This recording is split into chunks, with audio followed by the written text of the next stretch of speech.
kasih banyak udah mau join, udah mau gabung pada siang hari ini di sesi bincang-bincang sehat terkait beberapa topik yang akan kita bahas. Nah, kalau kita boleh flashback sebenarnya ya, flashback ke belakang di mana beberapa belakangan ini tuh banyak perbincangan terkait dengan penyakit psikosomatik. Nah, tidak semua orang ini mengetahui apakah dirinya sebenarnya terkena penyakit psikosomatiknya atau tidak. Nah, oleh sebab itu pada siang hari ini kita mau berbincang-bincang sehat dengan Dr. Fandi sebagai narasumber kita siang hari ini ya dok ya. Ya. Jadi banyak yang akan kita diskusikan terkait psikosomatik ini. Nah, sebelum kita memasuki acara ini, izinkan saya, Maria akan memandu untuk acara sesi bincang sehat siang hari ini. Dok, kalau kita misalkan berbicara terkait dengan psikosomatik, kemarin ini kan sempat terutama ketika masa-masa COVID ya dok ya, banyak sekali isu-isu apalagi di media sosial terutama terkait dengan psikosomatik itu sendiri mulai ramai diperbincangkan oleh halayak awam umum pada sebelumnya. Nah dok, kalau psikosomatik itu sendiri sebenarnya apa sih dok? Kalau boleh di-share nih dok. Oke, berarti kita kenalan dulu ya sama psikosomatis dulu ya sebetulnya. Nah jadi gini, kalau sebenarnya psikosomatis itu adalah gabungan dua istilah medis. Jadi ada satu lagi, ada namanya psikologi, satu lagi namanya somatis. Ya, psikologi ya, bukan psikopat ya, beda ya, kalau gitu ya. Nah, kalau psikologis kan berarti itu nanti lebih kaitannya di kayak pola pikir, di apa, kesehatan mental kita lah istilahnya, kalau psikologis. Nah, kemudian kalau dari sisi somatis, berarti itu kalau bahasa Indonesianya mungkin yang paling pas itu adalah tubuh kita lah istilahnya, kalau di bahasa kedokteran. Jadi sebetulnya, kalau mau dibikin istilah definisi secara medisnya, psikosomatis itu sebetulnya adalah kelainan-kelainan yang terjadi di pikiran kita, ya, yang mempengaruhi kesehatan mental kita, yang pada akhirnya itu bermanifestasi dengan adanya gejala yang dialami oleh tubuh kita. Jadi benar-benar orang itu tuh datang atau mungkin mengeluhkan sesuatu itu yang dirasakan oleh tubuh dia. Contohnya apa ya? Mungkin paling gampang, aduh, hati saya sakit banget nih. Ya, padahal mungkin menjelang closing. Ya kan? Kalau teman-teman lagi closing ya, menjelang closing ya. Akhir bulan ya dok. Nah, berarti kan memang dia ada pencetusnya dari yang keadaan apa ya? Keadaan mental di kepala yang dia mungkin yang lagi dikejar-kejar nih ya posisinya ya. Sehingga dia tuh melarikan efek dari beban pikirannya ke perutnya, ke hatinya. Nah, kalau misalnya tadi Bu Maria ngomong lagi, baru ramainya mungkin pas COVID. Ya kan? Sebenarnya kan kalau dilihat sebenarnya sebelum COVID pun sebenarnya sudah ada. Nah, itu poinnya. Poinnya adalah ketika COVID ini kan ya dok, di mana kan waktu memang COVID ini kan ya berbeda dengan tahun-tahun sebelumnya dan jadi situ mulai tuh banyak yang lockdown, jadi tidak ada activity yang dilakukan. Nah mungkin kan salah satunya itu tadi dia merasakan ada perbedaan yang sebelumnya tidak pernah dirasakan oleh setiap seseorang. Nah, memuncaklah itu akhirnya banyak yang timbulnya ya tadi itu mungkin ada gangguan dari baik dari lambungnya, kemudian kok ada perasaan juga seperti lama-lama gimana nih ya, kok COVID nggak selesai, nggak bisa beraktivitas ketemu dengan teman-teman, jadi ada perasaan sedikit kok nggak bisa keluar biasanya, apalagi yang suka keluar gitu ya dok, jadi agak cemas ya, jadinya agak gimana juga gitu. Itu mungkin dari situ sih sebenarnya mulai pick up-nya ya. Mulai banyak dibahas lah ya ceritanya. Padahal sebetulnya sebelum-sebelumnya itu mungkin juga ada banyak. Cuman mungkin kalau kasus COVID ini kan agak lebih spesial karena kan kita dipaksa untuk ada di rumah. Ya, mungkin kalau teman-teman yang masih bisa bekerja dari rumah, that's good mungkin ya. Walaupun mungkin tadi seperti yang disampaikan Bu Maria, bete juga ya di rumah ya, nggak bisa ngapa-ngapain gitu, keluar nggak bisa. Tapi mungkin ada beberapa teman-teman kita juga mungkin yang di luar sana, mungkin pada saat lockdown COVID itu mungkin ada yang kehilangan pekerjaan, ya kan, itu juga bisa ya. Karena kan memang mungkin pekerjaannya sehari-hari mungkin dia harus di luar, kemudian pada saat lockdown mungkin dia juga terkena PHK dan lain sebagainya. Itu pun juga nanti sebetulnya bisa memicu gangguan psikis dari dia. ya. Jadi nggak cuma istilahnya orang, aduh saya nggak bisa keluar, saya stres di rumah dong, tapi memang mungkin karena ada pencetus-pencetus lain yang menimbulkan gangguan psikisnya dia, sebetulnya. Oke, Dok. Kalau begitu sebenarnya penyebab utamanya apa sih, Dok, untuk bisa pencetus dari psikosomatik itu? Nah, kalau penyebab tadi mungkin kayak yang kita bahas tadi pertama ya, mungkin paling banyak tuh kan memang lebih kayak penyebab faktor psikisnya lah istilahnya, ya kan, faktor psikisnya sendiri. Tadi mungkin ada kita ngomong cerita nyatanya COVID-19 lah, ya. Cuman mungkin kalau aku mau ngambil cerita psikis yang lain yang lagi rame itu yang lagi kasus bullying dokter, kalau tahu ya. Mungkin nggak cuma bullying dokter ya, tapi mungkin di sekolah-sekolah, ya kan. Saya nggak tahu mungkin di SD, yang SMP atau SMA. Semoga Soul People nggak ada yang ngalamin ya, mungkin kasus bullying. Tapi itu sebetulnya itu real terjadi. Itu real sebenarnya terjadi. Dan gitu. tidak memandang usia sebenarnya. Yes, gitu loh. Dan itu memang secara sadar nggak sadar ya sebenarnya psikis kita sebenarnya lagi terganggu dalam kondisi seperti itu, ya kan. Jadi itu adalah salah satu contohnya lah ya. Atau mungkin bisa juga sekarang di kasus-kasus yang ramai kelas menengah tuh mulai turun. Ya kan, lagi ramai itu ya, karena mungkin ada banyak tadi PHK, deflasi dan lain sebagainya. Itu kan mungkin adalah satu faktor finansial yang secara nggak langsung mungkin banyak juga dialami oleh semua orang, ya kan. Jadi itu memang akan jadi beban pikiran juga sebetulnya, yang dulunya mungkin istilahnya contohnya, wah mungkin tiap bulan kita bisa jalan-jalan nih, atau nggak kita bisa makan enak nih, kita kemana nih, wah sekarang kok lagi kondisinya nggak sebaik sebelumnya ya. Nah itu sebetulnya nanti bisa memicu psikosomatis juga sebetulnya, jadi penyebabnya juga. Nah, kalau kita ngambil contoh lagi, bisa juga ya, jangan-jangan kita memang benar-benar lagi mengalami suatu kondisi infeksi. Ya, benar-benar. Infeksi yang ada di dalam tubuh. Yes, jadi infeksi dalam tubuh, ya kan. Kita nggak sembuh-sembuh. Mungkin penyakitnya berkepanjangan nih. Ya, mungkin apa ya? Mungkin biasanya orang sembuh seminggu, 2 minggu, ini kok sampai berbulan-bulan nggak sembuh. Atau mungkin kita mungkin ngomong jangan penyakit infeksi ya, mungkin penyakit yang benar-benar berat banget, contohnya kita kena gagal ginjal. Amit-amit lah, amit-amit ya, amit-amit misalnya. Saya nggak berharap semua tahu people ada, coba misalnya kita kena gagal ginjal, udah tahu resikonya, kita masih cuci darah dan lain sebagainya. Itu nanti secara tidak langsung akan mempengaruhi psikis. Di situ juga. Ya, jadi itu sebenarnya beberapa contoh penyebab ya. Jadi makanya kalau mau dipaparin lagi banyak sebenarnya contohnya, banyak banget sebetulnya. Tapi kurang lebih gitu ya, Dok. Kalau genetik sendiri itu mempengaruhi nggak sih? Kan kalau kita misalkan gitu, kalau kita ngomong masalah penyakit diabetes atau misalkan terkait dengan gangguan jiwa, itu kan salah satu faktor pencetusnya juga ada faktor genetik. Betul. Kalau psikosomatik ini ada faktor genetik.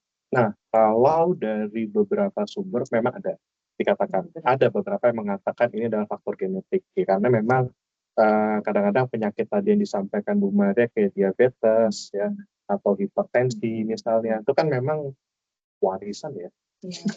Penyakit warisan ya. Jadi kan memang kalau orang tua kita punya, kita akan kecenderungannya juga akan punya, kalau nggak mungkin anak kita atau cucu kita pun nanti kemungkinan akan punya. Dan biasanya penyakit itu kan memang pengobatannya kan panjang durasinya, dan tidak jarang penyakit-penyakit itu nanti menimbulkan komplikasi lainnya, ya kan. Diabetes tadi mungkin contohnya apa ya, mungkin bisa ada gangguan ginjal, gangguan di penglihatan, ya kan, atau mungkin nanti kalau pada saat luka nggak cepat sembuh malah menimbulkan infeksi berkepanjangan. Nah itu kan sebetulnya nanti yang akan mencetuskan gangguan psikis kita. Berarti gejala kalau psikosomatik sendiri, gejala utama yang misalkan nih, tadi kan sebagai salah satu juga sebagai dokter pasien juga. Nah biasanya kalau melihat ada pasien nih, biasanya gejala utama yang dilihat tuh ketika dokter melihat psikosomatik bisa dinyatakan didiagnosis sebagai psikosomatik ya. Oke, nah ini menarik nih ya. Jadi istilahnya berarti ini kan si pasiennya sendiri udah merasa urgent nih, ya. Udah mungkin dia dalam hati udah merasa gue kayaknya nggak baik-baik aja nih, ya kan, kayaknya ya udah sakit, terus kayaknya pikiran gue banyak kayaknya ya cerita, jadi mungkin butuh pertolongan lah ya. Nah tapi biasanya kalau aku suka ketemu dari pasien pun sebetulnya mungkin pasti nanti dia ngeluhin dulu penyakit di tubuhnya dulu yang pertama datang. Berarti fisik ya dok? Fisiknya dulu, pasti dia akan ngelihat fisiknya dulu. Nah, pasti dia akan ngelihat fisiknya dulu. Mungkin yang paling kelihatan mungkin biasanya sakit mah, nyeri banget nih. Berarti gangguan lambung ya dok ya, lambungnya bermasalah. Betul, itu biasanya paling sering banget biasanya. Ya mungkin kalau apa yang tadi ya, mungkin kayak lagi deadline, lagi ngejar, lagi mau closing, lagi mau apa, ya itu kan biasanya nanti suka antara gangguan lambung, kalau nggak di pencernaan, diare, misalnya diare, ya kan. Tapi kalau nggak rata-rata, aduh kayaknya nyeri aja nih ulu hati, katanya, ya kan. Nah, tapi nanti pada saat kita kejar lagi nih, ya kan, kamu kenapa memang bisa ada apa nyeri ulu hati? Ditanyain dong, pasti dong. Kita kan anamnesa lagi nih. Kita cerita lagi dong sama pasiennya. Mungkin nanti pas digali lagi, lebih lanjut lagi, sebetulnya nanti baru kelihatan nih. Ternyata ini orang mungkin lagi di kondisi stres. Ya kan? Jadi dia nggak cuma masalah sakit di fisiknya aja ya dok? Betul, di situnya sebetulnya. Berarti ada stresor pencetusnya juga berarti? Betul. Oke. Jadi itu makanya yang nanti yang perlu kita tanyain, yang buat menegakkan diagnosanya sebetulnya. Jadi nggak cuman dia memang ada penyakit di fisiknya aja, tapi penyakit di psikisnya dia memang ada pencetusnya. Baru tuh nanti kita bisa mengatakan, oh ini mungkin kamu psikosomatis.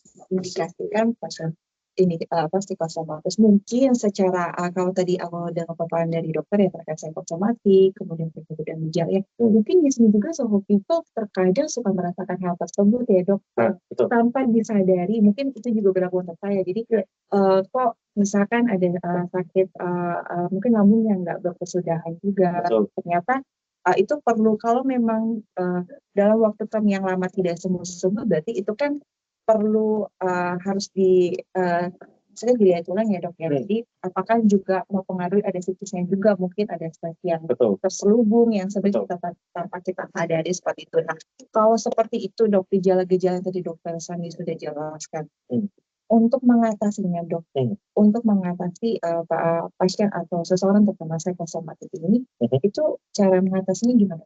Apakah kita perlu konsul ke dokter?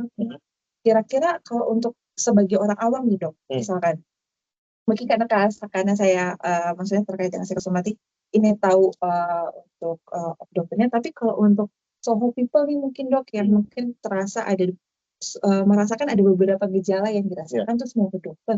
Kira-kira dokter mana sih dok yang kita harus menarik nih ya, kunjungi? Apakah saya harus ke dokter GP aja atau perlu saya ke dokter karena kan tadi berhubungan adanya keluhan antara faktor mempengaruhi seperti faktor secara fisik sama non fisik ya dok ya, contoh kayak misalkan sakit lambung, kemudian ada stresor juga, berarti kan bisa diindikasikan juga apakah perlu ke GP saja ataupun misalkan penyakit dalam internis, atau kalau perlu juga ke psikiatri gitu. Karena kan di sini ada psikisnya juga ya dok, yang menyerang stresor juga. Itu gimana tuh dok untuk mengatasi? Jadi gini, kalau jadi kalau tadi pertanyaannya, sebenarnya nanti lebih kalau intinya, so people nih kalau ngalami psikosomatis mesti kemana, ya kan? Ya berobatnya ya kitanya ya. Jadi gini, tergantung kalau aku bilang. Yang lebih dominan gejala di psikisnya atau gejala di tubuhnya. You know? Kalau memang gejalanya lebih dominan di psikisnya, contohnya mungkin rasanya cemas mulu, panik mulu, ketakutan, khawatir mulu perasaannya. Sekarang bahasanya apa? Insecure ya. Insecure ya. Saya masih golongan Gen Z. Kan masih insecure, mungkin kalau bahasanya kan insecure gitu ya, sekarang nih. Nah itu yang berarti mesti ke dokter yang bisa menangani gangguan di masalah psikis. Itu makanya biasanya kita larinya ke dokter spesialis kesehatan jiwa. Ya, singkatannya SPKJ biasanya ya. Bukan berarti gila ya, tapi ya. Makanya ini persepsinya kadang-kadang orang, persepsinya datang ke SPKJ, wah gue gila nih, jangan-jangan nih. Padahal bukan sebenarnya, ya kan? Itu sebenarnya mereka nangani penyakitnya lebih luas nih sebetulnya. Ya, yang mungkin masih pre gila ya, masih pre lah mungkin ya, sampai yang mungkin masih udah beneran gila. Bener kan dia juga ada pasiennya. Ya, tapi yang kita begini kan sebetulnya karena stres berkepanjangan yang mungkin bisa mempengaruhi gangguan di kejiwaan kita. Nah, itu sebetulnya nanti kita benar-benar bisa mulai konsul ke PKJ, ya. Kalau tapi misalnya tadi yang kedua, misalnya for people lebih banyak kecenderungannya nanti lebih ke ya, berarti nanti lebih bisa larinya ke internis saja. Ke internis dulu aja, ya. Kayak misalnya apa ya tadi, kalau kita ngomong ada gangguan lambung, terus misalnya jantungnya kok rasanya berdebar-debar mulu rasanya, ya kan? Atau enggak kadang-kadang suka berasa nyeri di bagian tubuh tertentu terus nih, ya kan? Itu silakan nanti kita ke internis dulu aja. Ya, nanti soalnya sekarang internis pun juga ada yang mendalami masalah psikosomatisnya juga sebetulnya. Udah spesifik nih ada nih. Ya, karena mungkin perkembangan zaman juga, ya. Kalau apa Gen Z sekarang juga suka ngomong ini mental health-nya banyak terganggu gitu ya semua ya. Nah, makanya mungkin dokter-dokter internis pun juga mungkin berevolusi juga. Kayaknya gue perlu juga nih apa ada yang dokter-dokter khusus yang menangani kesehatan psikisnya juga. Berarti balik lagi ya, soal people tergantung apa yang dirasakan ya. Jadi bagaimana misalkan gejala fisiknya atau non fisiknya yang lebih cenderung kemana. Tapi memang biasanya sering terjadi itu ya itu sih dok, gangguan lambung yang kemudian jantung berdebar ya dok, bukan karena jatuh cinta tapi ya dok ya. Tapi memang ada rasanya karena harus nggak masuk takutnya ya. Itu salah satunya. Jadi memang yang perlu kita ketahui soal pipa. Jadi dan salah satunya benar tadi dokter Santi katakan bahwa sebenarnya kalau memang cenderung stresornya, cemasnya atau sampai tingkat stres atau bahkan sampai merasa sedikit ada depresi, itu mungkin salah satunya kita bisa konsul ke dokter psikiatri. Betul. Nah, soal people mungkin di sini juga saya mau informasikan bahwa stigma untuk dokter psikiatri itu sebenarnya maksudnya tidak perlu takut untuk kita coba ke dokter psikiatri gitu. Karena stigmanya kadang kan, ke dokter psikiatri, berarti saya gangguan jiwa, berarti saya orang gila, nggak gitu juga. Karena kan di dokter psikiatri bukan hanya untuk pengobatan yang memang terkait dengan kesehatan jiwa ya dok, tetapi kan untuk dokter psikiatri sendiri sebenarnya mereka juga membantu untuk salah satu pasien-pasiennya yang memang mengalami ada tingkat membantu menyelesaikan apa yang dia rasakan yang mungkin sulit untuk diungkapkan dari pribadinya, apakah dia itu mulai depresi yang seperti apa untuk mencegah terjadinya penyakit yang lebih dari luar. Betul.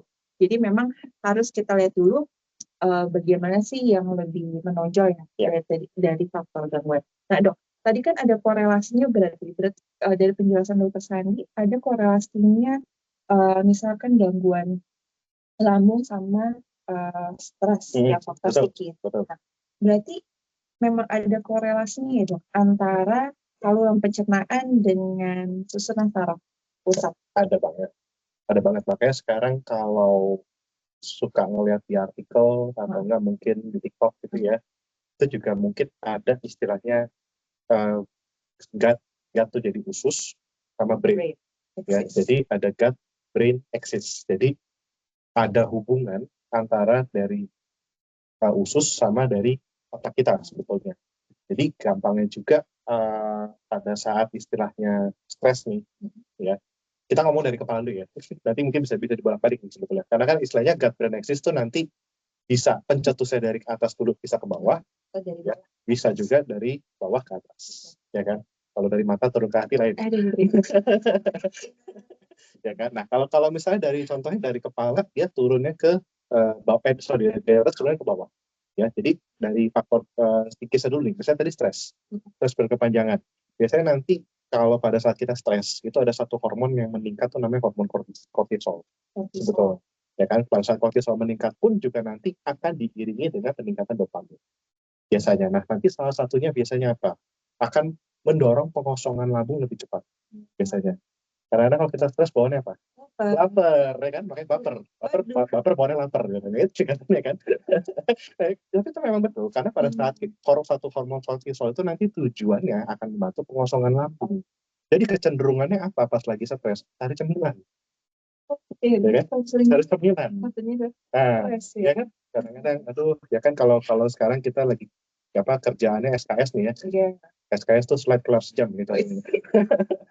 Ya kan, nah, itu kan berarti nanti istilahnya kita nanti aduh gila ini udah jam 3 gue mesti sampai jam 4 ya kan, Betul. stres nih ya kan, udah sambil ngerjain perlu cepet kotor ya kan, cari cemilan biasanya. Tapi itu memang karena faktor yang alami terjadi.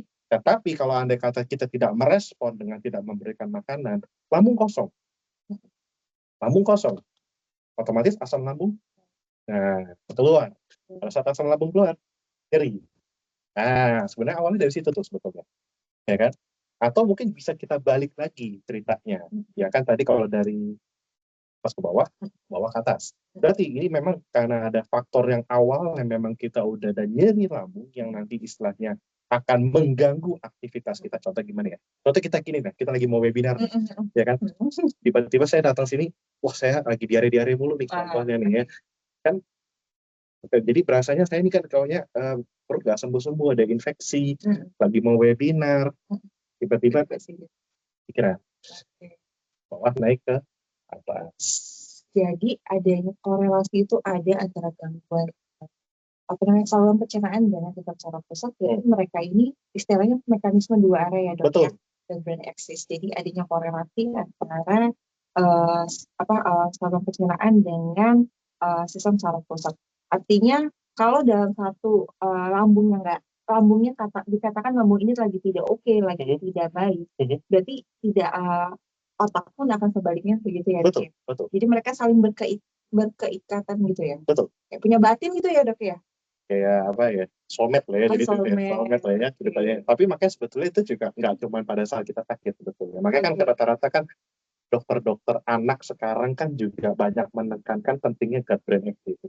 Pencernaan yang sehat memastikan apa yang kamu makan, apa yang kamu minum terserap dengan baik. Imbasnya apa? Perkembangan otaknya akan baik.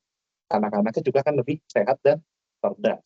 Ya kan, kalau mungkin buat kita yang udah lebih dewasa, kesehatan pencernaan yang baik akan mendukung mental health yang lebih baik. Gitu. Ngomong-ngomong mental health, kemarin 10 Oktober. Oh iya, work mental health ya. Pasti kita pakai kostum mental ya. Oh iya, karena juga. Oke, dok, tadi kalau misalkan, dokter tadi kan menyinggung terkait dengan bahwa sekarang aja untuk anak-anak sendiri sudah dokter-dokter sudah mensounding bahwa kesehatan saluran pencernaan itu baik, apalagi itu lambung harus diperhatikan. Nah, terkait dengan psikosomatik ini sendiri dok, ada batasan usia nggak yang terkena misalkan apakah dari anak-anak itu sudah bisa terkena psikosomatik, kemudian apa memang cenderung psikosomatik itu terkenanya hanya untuk orang dewasa bahkan sampai dengan lansia? Oke, itu pertanyaan menarik. Mungkin kalau zaman kita ya, mungkin beban pelajarannya ya, mungkin nggak ekstrim sekarang ya dok. Seberat sekarang. Betul. Ya. Saya punya anak, Bu Maria juga udah punya anak. Mungkin so people di sini juga udah ada yang punya anak. Kurikulumnya mereka sama kurikulumnya kita, berbeda. Kok kayaknya lebih horor mereka kayaknya sekarang ini ya kan, kayaknya kan kok pelajaran juga lebih banyak, tugasnya juga lebih banyak. Ya kan, bahkan saya waktu itu sempat ke satu toko buku. Ya, saya ngelihat satu buku tutorial supaya bisa masuk TK favorit, ya kan? Jadi 99,99% tembus TK favorit. Sekarang dulu kan zaman kita kan tembus SMA favorit ya. Ini TK favorit sekarang udah ada. Ya kan PTN itu kan yang lebih penting ya. Karena masuk TK favorit pun itu penting kayaknya buat mereka. Jadi kalau dilihat sebetulnya ada batasan usia enggak sebetulnya. Enggak ada. Makanya kadang-kadang anak kita kadang-kadang juga suka ngeluh, stres nih mami, atau nggak stres nih papi, ya kan? Padahal juga baru ngerjain PR gitu kan, tapi memang PR-nya mungkin secara kadarnya itu udah berbeda sama kita. Jadi ya pasti nanti degree-nya ya, mungkin levelnya dari stresnya itu akan berbeda. Pasti lebihannya. Mungkin kalau udah di taraf kita, mungkin kita stresnya ngajarin anaknya ya mungkin ya, bukannya mungkin ngingetin bikin PR ke anak ya, mungkin kalau anaknya kan lebih stres di PR-nya gitu ya. Terus kalau misalkan nih dok, berarti kan nggak ada batasan usia, berarti anak-anak pun bisa terkena, selain dewasa atau lansia. Nah, jika baik Soho People ataupun dari Soho People punya sanak keluarga atau teman, Nah, jika merasakan gejala-gejala yang tadi dokter sebutkan terkait dengan psikosomatik, sebenarnya untuk sudah timbul gejala ini, apakah kita kapan kita harus ke rumah sakit nih, Dok? Oke. Kalau ke dokter kan pasti, oh kita tahu nih mau ini, tapi kapan sih kita harus segera ke rumah sakit? Oke. Kalau kapannya sih pasti jelas pada saat salah satu ya tadi ya, gejala psikisnya udah ekstrim banget, ya, sampai bisa mengganggu kehidupan sehari-hari. Kita kadang-kadang cemas boleh, kita khawatir boleh, ya kan? Kita merasa apa ya, takut atau apa mungkin boleh. Cuman kalau sudah berlebihan, ya kan, sampai kita nggak berani melakukan apa-apa, ya sampai cemasnya berlebihan nih. Mau maju aja takut, keluar rumah mungkin takut, mau ngapa-ngapain aktivitas takut, itu jadi problem, ya kan? Atau mungkin faktor di gangguan di tubuhnya juga udah terlalu ekstrim, ya kan? Asam lambungnya juga mungkin udah naiknya udah terlalu banyak, kadang-kadang bisa sampai GERD, gitu ya. Jadi asam lambungnya naik ke atas, ya naik ke atas, yang bisa bikin rasanya kayak kebakar di saluran ini, itu kan udah nggak beres ya. Terus segera lah ke dokter. Ya, jadi kalau memang belum, sebetulnya nanti ada beberapa cara juga yang masih bisa kita lakukan tanpa berobat.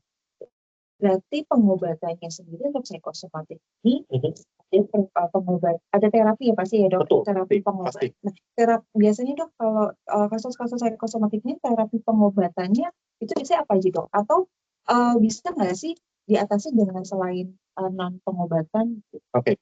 Kalau ya kalau udah datang ke dokter ya, biasanya itu pasti udah berat lah biasanya, ya, karena dia udah sampai nyari pertolongan lah dalam tanda kutip.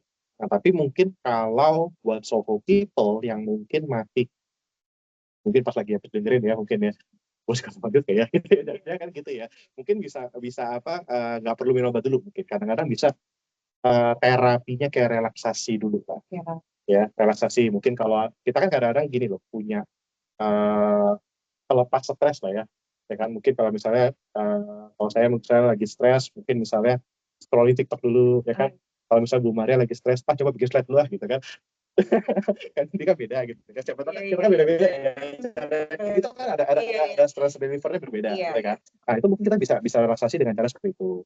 Atau mungkin ekstrimnya lagi, mungkin ini udah berat banget nih, seperti liburan, jalan-jalan sama keluarga, ya kan. Atau kadang-kadang ada juga sekarang tuh yang yoga, meditasi, ya kan, semedi ya sekali ya mungkin ya atau olahraga, ya kan, gitu loh. Nah, itu kan sebenarnya juga buat menenangkan pikiran aja sebetulnya. Itu juga tuh sebetulnya juga pasti nanti pada saat kita berobat ke psikiatri, itu pasti juga nanti akan disarankan ke situ. Pasti akan dicari, kamu stres kenapa sih? Ya pasti nanti kan akan dia turun, coba dikurangi stresnya, ya kan, gimana caranya, ya kan? Jangan sampai istilahnya yang aku pesen juga, kadang-kadang pelarian kita stres tuh jangan sampai salah. Contohnya kalau salah itu gimana? Nah, kadang-kadang kalau kita suka nonton-nonton film, ya kan, kalau saya kan masih Gen Z nontonnya Netflix lah ya, ya kan, ya kan, kadang-kadang kan mereka kalau lagi pelarian stres apa? Minum. Worst case-nya apa? Narkoba, ya kan? Jangan ke situ. Itu kan pelarian stresnya. Ya, itu kan sebetulnya justru menambah beban hidup sebetulnya. Di jangka panjang. Pasti, ya kan? Beban hidupnya apa ya? Kesehatan kita yang rusak. Ya, makanya pelarian stresnya, tadi mau olahraga kayak Bu Mari, oke. Atau kan mungkin stresnya, cobalah bikin brosur gitu kan. Ya kan, kalau stres, training teman-teman lah gitu ya kan. Siapa tahu kan juga coba buat lepas stres bisa. Gitu, ya kan? Atau nambah stres aja. Ya. Tapi kalau untuk terapi pengobatannya sendiri, Dok, dari Dokter Sandi nih, karena kan Dokter Sandi kan seorang dokter juga. Biasanya terapi pengobatannya yang berikan tuh apa sih, Dok, kalau psikosomatik itu? Nah, kalau aku makanya macam-macam nih, kayak gini bisa juga kasih antipsikotik bisa. Ya kan mungkin yang masih lumayan nggak terlalu ngeri-ngeri, mungkin kayak sulfirit itu masih oke. Kita bisa kasih itu juga udah efektif loh sebenarnya maksudnya. Ya mungkin nanti obatnya pun kan juga nanti dievaluasi juga ya, kalau memang nanti tidak ada perbaikan, nanti kan juga nanti bisa bisa diganti dengan modalitas terapi yang lain. Misalnya berasa depresi, ya kan, kayaknya hidup saya nggak berguna, dan lain sebagainya, kan depresi ya, kita bisa kasih antidepresan, ya, banyaklah antidepresan di luar sana. Cuman jangan lupa juga, so people obatin juga gejala-gejala di tubuhnya. ya kan bisa berdebar-debar jantungnya terus nih, itu lama-lama tuh tubuh tuh akan nyesuaiin, ya kan misalnya denyut jantung normal kita 60 sampai 100, tapi pada saat berdebar-debar nih ya 130, badan kita akan apa, responnya berbeda. meresponnya normalnya kayak 130 nih ya, Iya. gitu ya kan, bukan cepet lagi nih 130 nih normalnya nih, lama-lama akan jadi biasa. Nah, itu sebenarnya udah harus diobatin juga kayak gitu. Jadi jangan cuma ngobatin psikisnya aja, tapi juga ngobatin kelainan di tubuh. Tadi kalau dokter sedikit menyinggung terkait pengobatannya, salah satunya adalah dengan antipsikotik ya. Tapi kan kalau antipsikotik itu kan pasti kan harus ke dokter jiwa ya, some people ya. Jadi nggak bisa kita beli kayak obat bebas di OTC tinggal beli segala macam itu kan nggak bisa, karena harus ada resep juga dari dokter. Dok, kalau untuk sulfirid sendiri nih dok, sulfirid ini kan sebenarnya produknya golongan obat yang juga salah satunya termasuk sebagai prokinetik. Betul. Ya. Dan sudah lama banget hadir atau lahir sebenarnya di dunia ini untuk golongan sulfirid ini. Menurut pandangan dokter sendiri, sulfirid ini sebenarnya efektif nggak sih dok untuk pengobatan psikosomatik? Kalau buat sebagai pengobatan psikosomatik, kalau dari berbagai jurnal pun ini sebenarnya bagus, ya. Tapi mungkin tadi some people ada yang bikin prokinetik itu apaan sih, gitu ya kan? Nah, prokinetik itu sebenarnya bantu pengosongan lambung, ya kan? Takutnya tadi makhluk apa itu tadi ya disebutin itu prokinetik. Tapi makanya kalau ditanya efektivitas, emang sih kayaknya kalau ditanya molekulnya kayaknya udah uzur ya gitu ya kan kayak jangan tuan dia daripada gue. Kalau itu benar kalau di saya. Ya? Tuan obatnya daripada saya. Iya, saya kan Gen Z soalnya ya. Jadi kan agak beda. Ya, nah tapi makanya kalau dilihat dari semua literatur yang ada, ini sebenarnya baik. Cuman sekali lagi, kalau saran saya, makanya tadi Bu Maria juga sudah sampaikan, pada saat kita menggunakan suatu modalitas terapi untuk terapi psikis, sebetulnya ada baiknya nanti kita konsultasi dulu ke dokter. Karena perlu ini ya dok. Betul, karena nanti perlu atau tidaknya, jangan-jangan nanti nggak cukup antipsikotik doang. Siapa tahu, some people juga butuh antidepresan. Atau mungkin sebaliknya, jangan-jangan bukan gangguan di psikisnya nih, tapi lebih ke depresinya nih. Nah, itu nanti kan bakal butuh pengobatan lebih spesifik. Nanti mungkin kalau udah diresepin, udah tahu, mungkin biasanya gangguan di sini, nanti silakan some people nanti bisa cari lagi obatnya sendiri.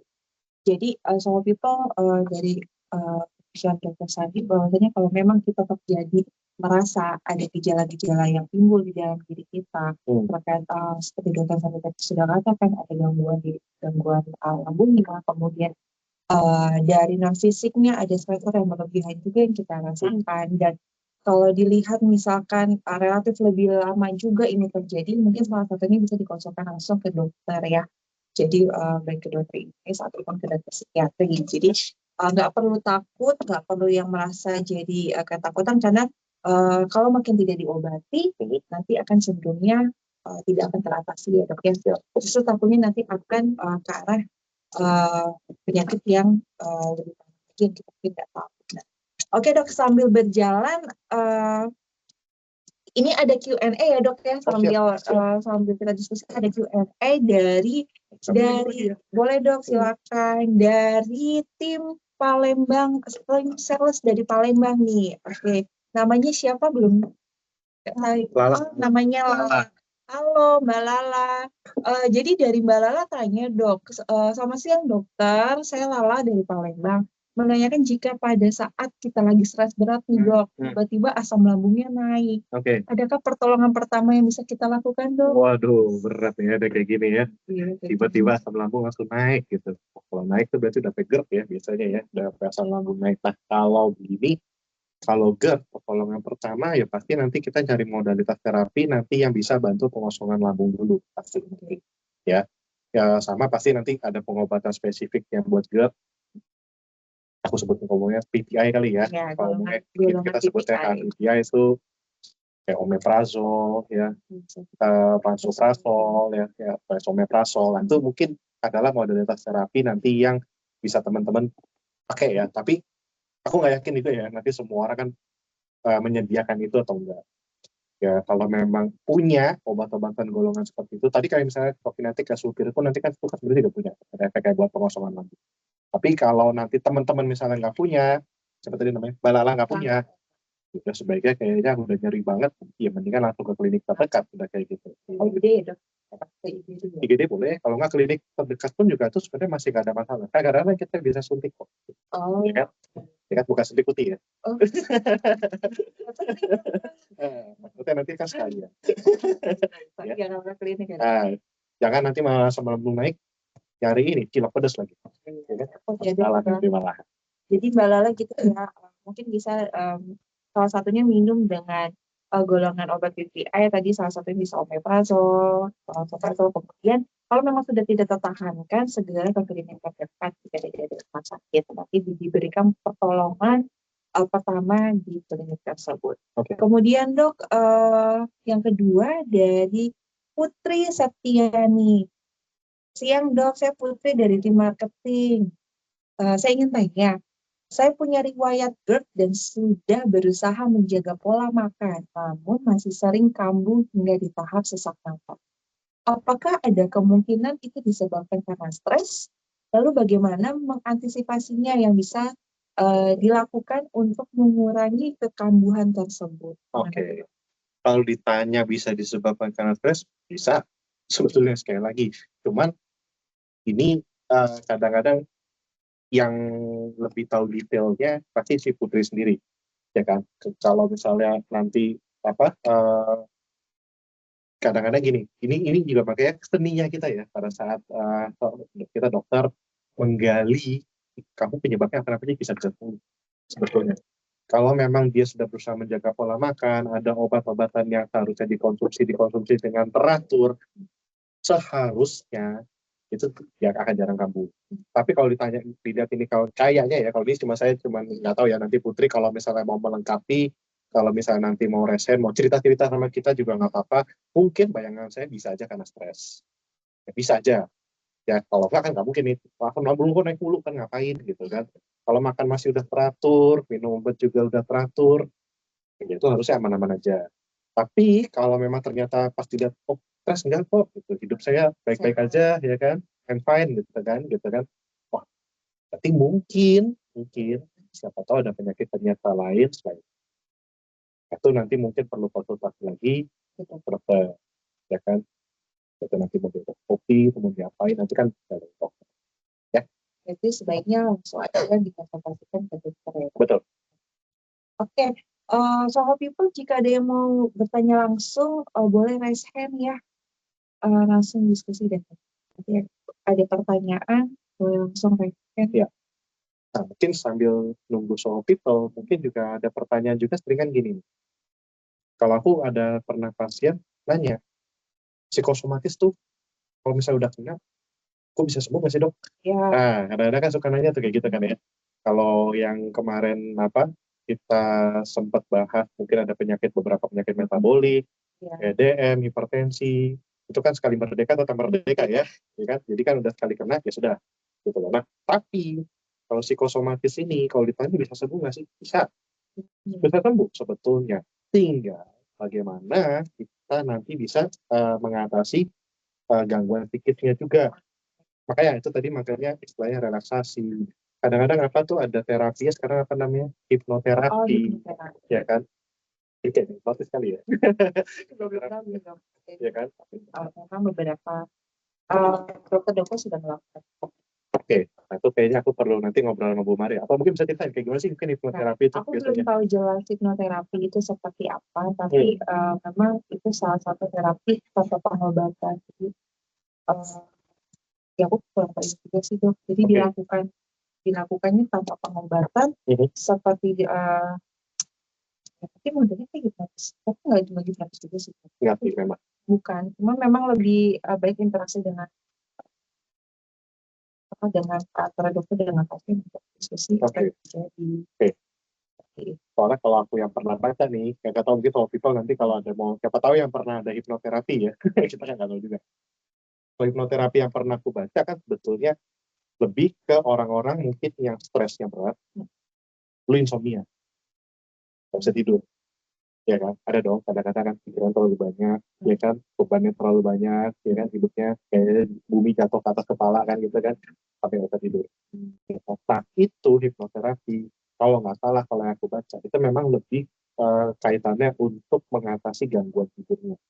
Oke. Orang yang tadi nggak bisa tidur, itu sebenarnya jadi penyakit loh, sebetulnya. Kalau kelamaan loh. Kalau gangguan tidur itu apa? Penyakit akan jadi penyakit, karena pasti kan irama sirkadian jantung kan pasti nanti akan tidak normal. Pada saat kita tidur kan sebetulnya posisi tubuh kita seharusnya beristirahat. Tapi lu melek mulu, ya kan? Kalau meleknya masih produktif mungkin nggak apa-apa. Meleknya cuman begini tidur aja, ya kan? Bengong, ya kan? Itu nanti makin berdebar-debar tuh nanti malah nggak beres. Nah, itu makanya sebetulnya adalah salah satu terapi nanti yang bisa membantu supaya pasiennya bisa tidur. Ya, Oke dok. berani. Ini ada pertanyaan lagi dok, dari Laurin Sohenda. Selamat siang dok, mau bertanya apakah alergi kulit juga bisa dipicu atau diperparah oleh stres meskipun sebelumnya tidak punya riwayat? Oke, menarik ini. Mungkin sebenarnya bukan alergi, jadi kayak dermatitis, ya kan? Jadi ada namanya neurodermatitis sebetulnya. Nah, neurodermatitis itu biasanya terjadi pada saat kita ada gangguan di psikisnya, ya kan? Kita lagi cemas, ya kan? Lagi istilahnya mau ketemu gebetan, aduh dia datang cemas, ya kan? Terus tiba-tiba gatel-gatel kulitnya, ya kan? Bisa tuh sebetulnya. Bisa. Atau enggak mungkin Bu Maria mungkin lagi mau jadi pembicara di mana, wah deg-degan nih berdebar-debar, atau nggak cuman mungkin orang kadang-kadang ada beberapa mungkin lagi mau maju jadi pembicara, jadi speaker, dia diare kadang-kadang, ya kan? Tapi ini juga bisa dia gatel-gatel. Salah satunya Nah, itu gatel-gatel, itu dermatitis yang dipicu oleh gangguan neurologis di sarafnya. Ya, jadi bisa sebetulnya kalau tadi apa namanya? Laurin. Laurin. Ah, Pak Laurin ya. Oh, Pak Laurin, Pak Laurin. Oke. Ya, itu ya Pak Laurin ya. Semoga kejawab ya Pak ya. Oke. Kemudian ada Ibu Kanita Clara. Oh, regulatory. Oke. Halo Bu Kanita, ada bertanya dok. Katanya terima kasih untuk pemaparannya dok. Saya Clara bertanya, tadi sempat membahas tentang pengobatan dan obat nih dok, atau pelarian misalkan kalau untuk stres. Untuk mengubahnya dok, hal yang menjadi bermanfaat, ada tipsnya nggak sih dok selain olahraga? Nah, mungkin tips-tipsnya nih dok, tips-tips yang bisa kiat-kiat. Nah, ini mungkin bisa aku cerita, Bu Maria mungkin juga bisa cerita ya, karena kan kita istilahnya pelarian stresnya kan beda-beda nih, ya kan? Kan kalau tadi aku scrolling TikTok, Bu Maria kan nanti bikin slide mungkin kan tadi kan. Beda kan makanya. Tapi gini, kalau aku sih selalu ya berpikirnya kita kalau pada saat pelarian stresnya melakukan sesuatu yang tetap bisa menjaga badan kita tetap sehat, ya kan? Ya mungkin kadang-kadang kita juga bisa ngobrol, ya. Kalau kita kan juga di kantor di Soho juga nanti kan teman-teman mungkin yang kerja di kubikel atau entah lah ya satu ruangan nanti yang rame-rame gitu bisa ngobrol dulu nih, ya kan? Mungkin nanti mungkin Bu Maria sama ketemu Bu Ei, Bu Ei gitu kan, ngobrol-ngobrol dulu kan, curhat dulu boleh nih, ya kan? Itu kan juga sebetulnya nanti istilahnya akan merilis stres juga di kepala kita sebetulnya, ya kan? Nggak tahu kalau di kantor kita punya treadmill ya, mungkin kalau mau olahraga mungkin juga bisa, atau mungkin nanti after office mungkin teman-teman mau jogging bareng, goes bareng kali ya. Nggak tahu di sini ada nggak ya, mungkin kalau goes bareng. Mungkin, tapi kalau di depan tuh ketika ada meja pingpong tuh, bisa olahraga dulu tuh, ya kan? For people. Dirasum mungkin kalau teman-teman mungkin ya mungkin bisa pulang lari dirasum kali ya, atau gimana kali ya, mungkin apa istilahnya cari olahraga aja lah mungkin di situ. Ya, tapi intinya kalau aku sih balik lagi, tips-tipsnya ya pada saat pelarian stres, ya setidak mungkin tetap bisa produktif, tetap bisa jaga kesehatan badan kita. Jadi memang salah satunya pelarian stres itu memang kan balik lagi tiap orang berbeda-beda ya dok ya. Tapi memang alangkah baiknya melakukan sesuatu aktivitas yang memang berpositif dan berdampak baik untuk diri kita sendiri. Tadi memang salah satunya dengan olahraga. Olahraga sebenarnya kan banyak, bisa dengan yoga, atau ada yang pilates, atau ada yang suka nge-gym, atau suka running, apapun misalkan. Ya apapun itulah olahraga yang penting ada, atau kadang berenang juga mungkin itu salah satunya. Nah, kemudian yang suka makan mungkin bisa memakan makanan yang bergizi tapi ya maksudnya yang memang diperlukan untuk tubuh. Sehingga kalaupun butuh meditasi ya dok, ada beberapa yang membutuhkan meditasi itu juga salah satunya. Jadi salah satunya itu bisa dilakukan oleh pengobatan juga dengan Pak. Kemudian ada pertanyaan dari Budian Rahayu. Kalau Budian dan Sandi mau bertanya, jika mengalami jantung berdebar dok karena ketakutan berlebih atau grogi, adakah penanganan pertama dok untuk mengatasi kondisi? Nah ketakutan berlebih atau grogi ini tadi ya kan, mungkin kita lagi mau ada gitu, atau maju jadi speaker atau jadi moderator atau apapun lah, mungkin kayak Bu Maria mungkin lagi mau presentasi produk nih ya kan, di hadapan para prof yang killer semua kan, udah siap kan, udah kan pasti gini deg-degan, pasti kan berdebar-debar kan. Kalau aku sih kalau istilahnya mungkin ada tips yang istilahnya buat mencegahnya istilahnya, supaya nggak terlalu berdebar-debar, atau enggak mungkin buat lebih meredakan stres ya. Tapi ini aku ya, cuma nggak tahu mungkin kalau Bu Maria atau Soko People mungkin punya tips-tips lagi lainnya, silakan nanti boleh sharing-sharing juga. Kalau aku biasanya kadang kalau kayak begitu berdoa dulu, ya kan? Tidak religius banget gitu. tapi ini salah satu tips, karena kan sekali lagi kita pada saat berasa dari kondisi mungkin seperti Bu Maria, waduh gila nih depan-depan proper killer semua nih, ya kan? Ya kita sendiri mesti tenang, tapi kita dari mana ya, kadang-kadang juga mungkin pada saat berdoa kita bisa mendapatkan tenangnya ya. Kalau enggak mungkin satu lagi aku juga suka dengerin musik instrumental ya kan, jadi sebelum maju sambil baca materi kuping nempel TWS sambil dengerin gitu. Jadi tuh nanti bisa lebih tenang lah. Cuma nanti nggak tahu apa Mbak Ayu itu nanti biasanya buat melepas tenangnya gimana gitu kan, karena individu kan beda-beda ya dok. Nah ya kan, bisa aja nanti chatting dulu partner, ya kan, aku mau maju nih, ya kan, semangatin aku dong, ya kan lebih tenang gitu siapa tahu ya. Oke. Kemudian ada lagi pertanyaan dok dari Bapak Deden Komara. Dok, untuk melihat ada orang saat akan presentasi gemetaran gugup dan saat ditanya tidak bisa fokus, apakah termasuk gejala psikosomatik? Gemetaran, gugup, dan tidak bisa menjawab. Ini sih kayaknya bener-bener psikis semua kayaknya ya, udah kayak begitu, udah gemeteran, gugup, udah habis itu nggak bisa jawab tuh kayak udah psikis semua.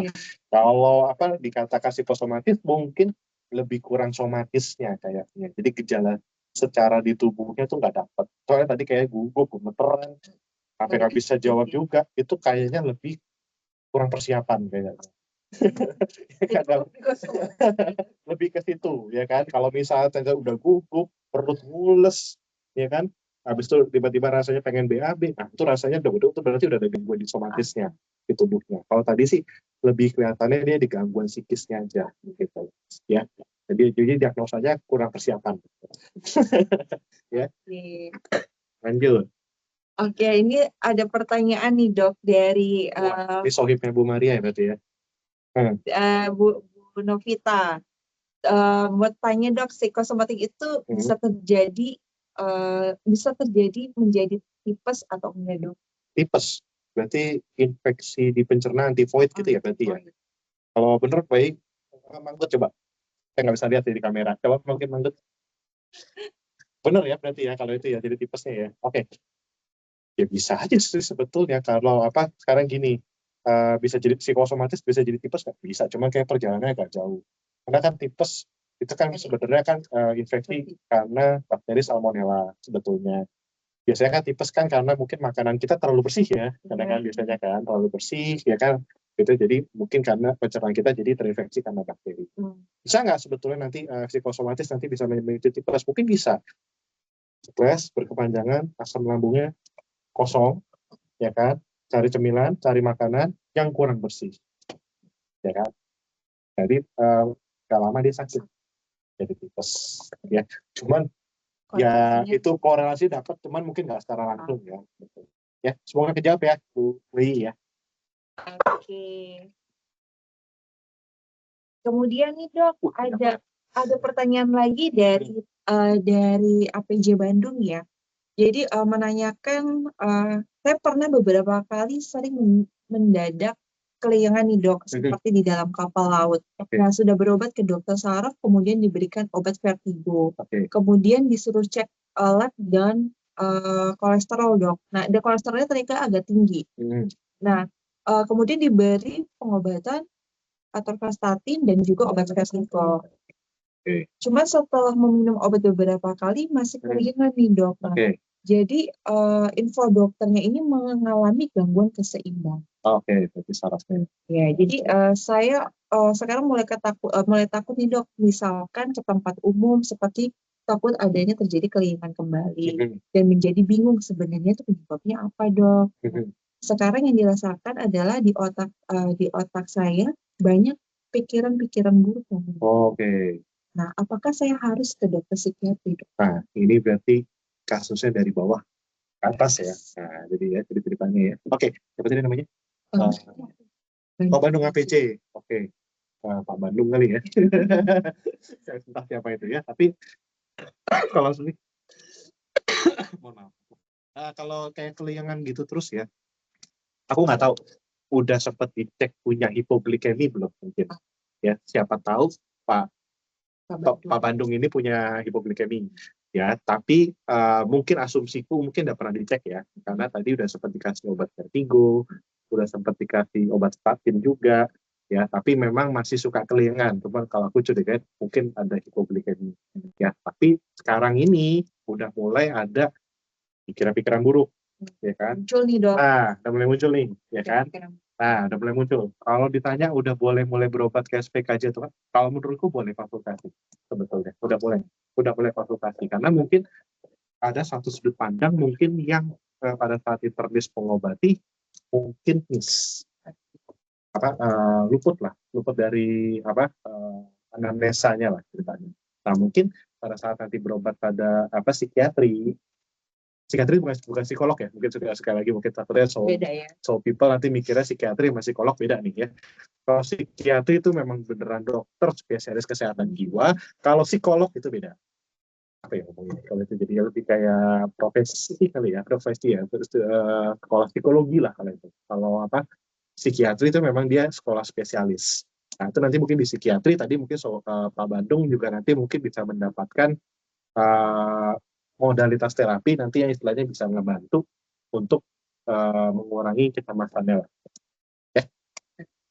Oke, baik dok. Mengingat waktunya, dokter sendiri juga ada keperluan lain, sehingga sebelum kita closing nih dok, ada tips-tips nggak sih dok untuk Soho people nih yang memang terkait dengan gejala mungkin merasa gejala psikosomatik ini terjadi. Tips-tipsnya apa sih dok? Mungkin bisa dibagikan ke Soho people. Tipsnya,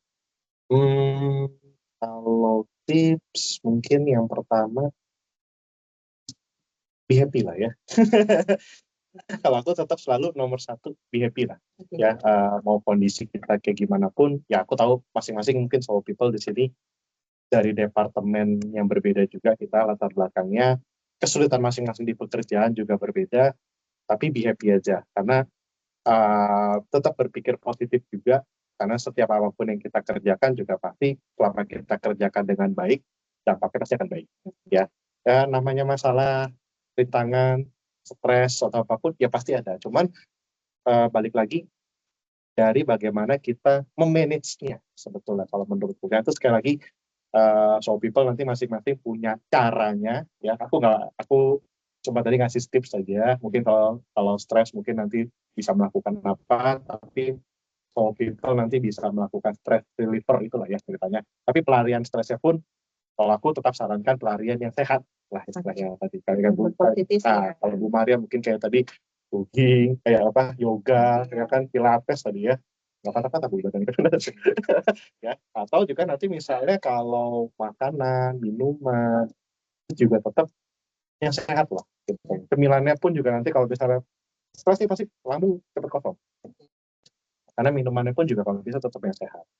Ya, kurangin pemanis, warna, dan lain sebagainya. Ya, olahraga juga tetap penting, yang penting juga tetap tidur, istirahat tetap biasa. Ya. Oke, thank you Dokter Sandi tipsnya.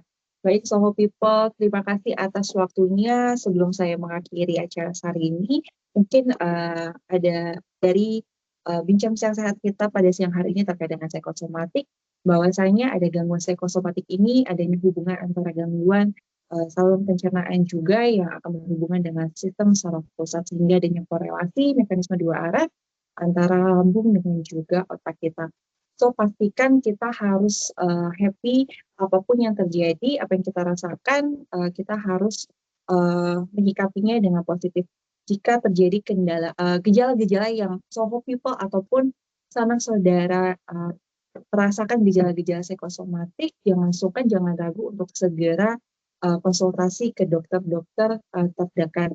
Jika SOHO people terkait dokter-dokter yang ingin dikunjungi, bisa salah satunya ke dokter internis ataupun dokter psikiatri. Nah, selain dengan gangguan psikosomatik ini, memang salah satunya tadi dokter Sani sudah paparkan bahwa salah satu pengobatannya selain non obat itu adalah pengobatan terapi obatnya dengan salah satu antipsikotik ataupun juga salah satu obat sulpirit. Nah, sulpirit ini memang salah satunya adalah produk Soho Alliance yang kami bawakan dengan brand Dogmatil, di mana dari beberapa literatur yang kita dapatkan, sulpirit ini bekerja di dopamin, di diuretika, dan juga serotonin, di mana efektif untuk mengatasi psikosomatik. Tapi harus kita juga tahu bahwa sulpirit ini harus dipergunakan juga atas resep dari dokter. Jadi Soho people jangan sungkan, jangan ragu jika memang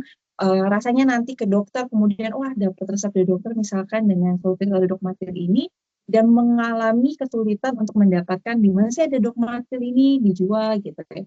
Boleh ditanyakan ke saya atau ke tim Soho Alliance yang lainnya terkait di mana sih outlet-outlet yang tersedia dengan Dogmatil. Karena Dogmatil ini mungkin berbeda dengan produk-produk yang lainnya ya, yang bisa dijual bebas atau di marketplace gitu. Tetapi kalau Dogmatil memang untuk pertama kalinya ini harus dengan resep dari dokter. So pastikan setiap gejala yang yang kita alami bisa segera diatasi, dan jangan sungkan untuk ke dokter. Dan harapan saya juga Dogmatil ini bisa menjadi salah satu pilihan nanti terapi untuk para masyarakat, khususnya untuk yang mengalami psikosomatik. Nah, kurang lebih seperti itu, Dokter Sandi. Thank you atas waktunya. Thank you loh, dipandu tuh acaranya ya. Terima kasih Bu Ayu juga, Bu Re, dan tim SK. Oh ya, tim SK, thank you ya. Terima kasih. Kemudian juga untuk Soho people semuanya, untuk semua divisi dari Soho Global Health, terima kasih atas waktunya sudah menyediakan waktu luang untuk bisa berikut serta dalam bincang-bincang sehat kita pada siang hari ini. Mohon maaf jika ada kesalahan dan kekurangan pada acara kali ini. Terima kasih, kita ketemu di sesi selanjutnya. Saya kembalikan ke Bu Ayu. Baik, terima kasih.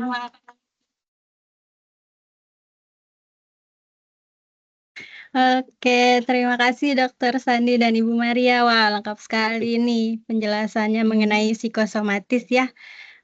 Boleh mungkin Bapak Ibu kita kasih aplaus dulu untuk Dokter Sandi dan Ibu Maria. Oke, namun sayang sekali ya waktunya terbatas karena Dokter Sandinya juga ada keperluan lain. Nah, untuk penanya terbaiknya nanti akan dipilih langsung oleh Dokter Sandi di luar sesi ini, dan nanti akan kami infokan melalui email ya.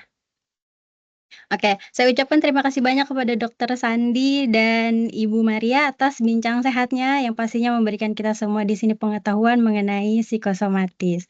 Terima kasih juga sudah menyempatkan waktu di tengah kesibukannya nih ya Dokter Sandi dan Ibu Maria. Semoga next time kita bisa ketemu lagi dan berbincang lagi untuk topik lebih lanjut atau topik yang lainnya. Siap. Oke, dan terima kasih juga kepada Bapak Ibu Soho People yang sudah join dan stay hingga akhir.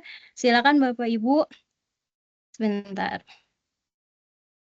Nah, Bapak Ibu, saya juga mau menginformasikan di tanggal 21 Oktober nanti akan ada Health Talk yang judulnya Deteksi Dini Kanker Serviks. yang akan dilaksanakan hybrid melalui Microsoft Teams dan tatap muka langsung di ruang training logistik Head Office Rawasumur. Jangan sampai terlewat ya Bapak Ibu, karena akan ada pemeriksaan pap smear gratis bagi yang hadir offline atau tatap muka. Detailnya sudah diinformasikan melalui email SGH Webinar Series. Segera daftarkan diri Bapak Ibu. Jika ada pertanyaan mengenai SGH Webinar Series tersebut, bisa ditanyakan langsung ke saya, Mbak Ayu, atau Ibu Rere. Sekali lagi, terima kasih untuk Bapak Ibu semua. Sekian SGH Webinar Series kali ini. Sampai ketemu di SGH Webinar Series selanjutnya. Selamat melanjutkan aktivitasnya kembali Bapak Ibu. Sehat selalu untuk Bapak Ibu. Selamat siang. Nah, Iya, iya. gitu. Makasih. Hah? Mau coba? Bisa.